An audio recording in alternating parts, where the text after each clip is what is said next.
तृतीय अध्याय। सूत जी बोले, हे सौनक, विष्णु भगवान ने जिस तरह कहा था वह तुमसे मैंने कहा, और दूसरी बात जो हो वह पूछो। सौनक जी बोले, हे सूत जी, उस ब्राह्मण के बाद इस व्रत को किसने किया, यह सुनने की इच्छा है। सूत जी बोले, हे मुनियों, जिसने व्रत को किया वह सुनिए। एक समय निज धर्मानुसार जिन बांधवों ने के साथ व्रत को करने को उद्यत हुआ, उसी समय एक लकड़हारा वहां आया। भूख प्यास से पीड़ित काष्ठ के भार को बाहर रखकर ब्राह्मण के घर में जाकर उसने व्रत करते हुए ब्राह्मण को देखा।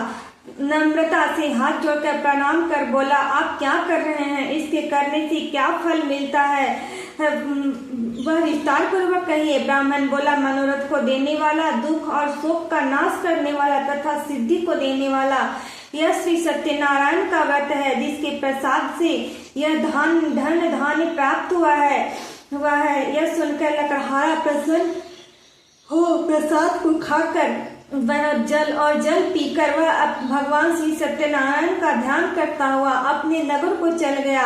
आज लकड़ी बेचने से जो द्रव्य प्राप्त होगा उसी से मैं सत्यदेव के उत्तम व्रत को अवश्य करूंगा, ऐसा मन में विचार कर उसने लकड़ी को सिर पर रख जहाँ धनी लोग रहते थे उस नगर में गया। उस दिन लकड़हारे को 2 गुना द्रव्य प्राप्त हुआ। वह अत्यंत प्रसन्न हो सुंदर केले का फल, शक्कर, दूध, घी, गेहूं का चूर्ण सबको सवारी लेकर घर में आकर अपने भाई बंधुओं को बुलाकर विधि से सत्यनारायण का व्रत किया। उस व्रत के प्रभाव से लकड़हारा धन पुत्र से युक्त हो गया।